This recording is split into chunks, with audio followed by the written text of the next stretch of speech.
রামপুরহাট আদিবাসী নাবালিকা ছাত্রী খুন ও ধর্ষণে অভিযুক্ত শিক্ষকের অবিলম্বে ফাঁসির দাবিতে আদিবাসী সেঙ্গেল অভিযানের পক্ষ থেকে 27 ও 28 সেপ্টেম্বর 2025 রাজ্য জুড়ে মোমবাতি মিছিল।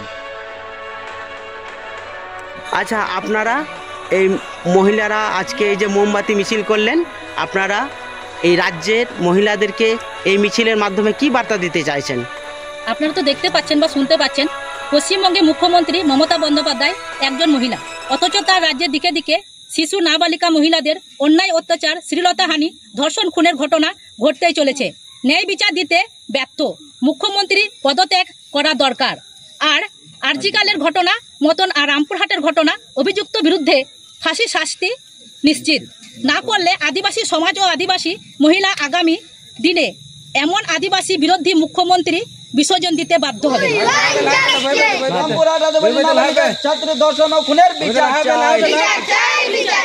রামপুরহাট আদিবাসী নাবালিকা ছাত্র ধর্ষণ ও খুনের বিচার চাই।